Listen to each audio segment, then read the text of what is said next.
दोस्तों, एक बार की बात है। एक गांव में एक किसान अपने बेटे के साथ रहता था। वो जिंदगी के मुश्किल से मुश्किल टाइम में भी शांत और पॉजिटिव रहता और हमेशा ये कहता, जो होता है अच्छे के लिए होता है, बस ऊपर वाले पे भरोसा रखो। उसके पास एक घोड़ा भी था जिससे वो बहुत प्यार करता था और उसे अपने परिवार का सदस्य मानता था। एक दिन वो घोड़ा कहीं चला गया। किसान ने पूरे गांव में उसे ढूंढा, पर वो कहीं नहीं मिला।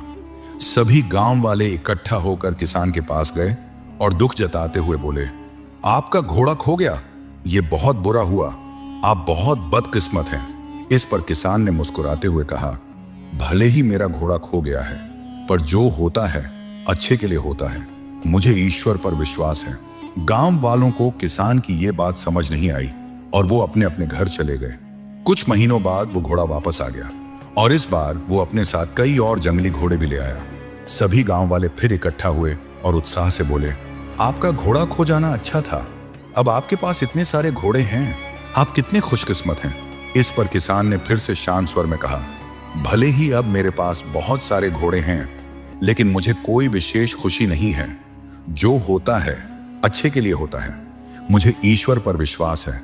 गांव वालों को किसान की यह बात फिर से समझ नहीं आई और वो अपने अपने घर चले गए। कुछ समय बाद किसान के बेटे ने घुड़सवारी सीखना शुरू किया, लेकिन एक दिन वो घोड़े से नीचे गिर गया और उसकी टांग टूट गई। सभी गांव वाले फिर इकट्ठा हुए और अफसोस जताते हुए बोले, शायद इतने सारे घोड़े मिलना अच्छा नहीं था।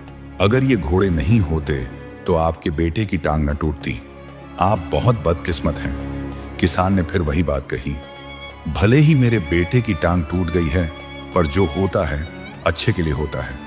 मुझे ईश्वर पर विश्वास है। गांव वालों को किसान की ये बात फिर समझ नहीं आई और वो अपने अपने घर चले गए। कुछ समय बाद राज्य पर हमला हो गया। राजा की सेना कम पड़ने लगी, इसलिए सभी जवान लड़कों को सेना में भर्ती किया जाने लगा। लेकिन किसान का बेटा युद्ध में जाने से बच गया क्योंकि वह घायल था। सभी गांव वाले फिर इकट्ठा हुए और भावुक होकर बोले, आपका बेटा युद्ध में जाने से बच गया, आप कितने खुशकिस्मत हैं। पर हम सब बहुत दुखी हैं क्योंकि हमारे बेटे युद्ध में चले गए। हमें नहीं पता वो वापस आएंगे भी या नहीं। गांव वालों ने किसान से पूछा, हमने आपको जीवन के मुश्किल से मुश्किल वक्त में भी शांत और पॉजिटिव रहते देखा है, आप ऐसा कैसे कर लेते हैं। किसान मुस्कुराया और कहा, हमेशा खुश और पॉजिटिव रहने के लिए दो बातों को समझना जरूरी है।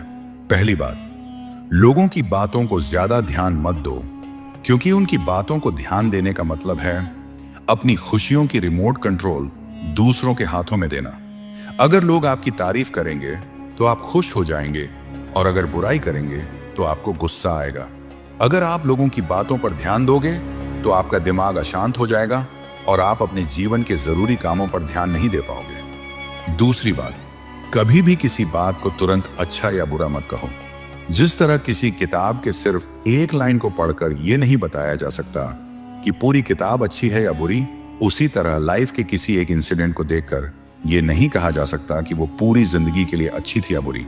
आज जो घटना अच्छी लग रही है वो कल बुरी साबित हो सकती है और आज जो घटना बुरी लग रही है वो कल अच्छी भी लग सकती है।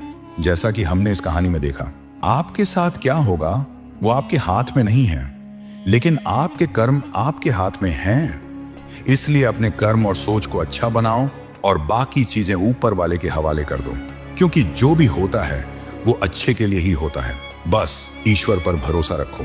दोस्तों, हमारे आसपास कई लोग हैं जो अपनी जिंदगी में मुश्किल दौर से गुजर रहे हैं। हो सकता है कोई हिम्मत हार चुका हो, कोई खुद को अकेला महसूस कर रहा हो, या कोई अपनी परेशानियों से लड़ते लड़ते थक चुका हो। शायद सिर्फ एक सही बात सही समय पर किसी की पूरी जिंदगी बदल सकती है। अगर आपको यह कहानी पसंद आई और इससे आपको प्रेरणा मिली तो इसे जरूर शेयर करें। क्या पता आपका एक शेयर किसी के जीवन में रोशनी ले आए, किसी को उम्मीद दे दे या किसी को फिर से मुस्कुराने की वजह मिल जाए। शुक्रिया दोस्तों, मिलते हैं अगली वीडियो में।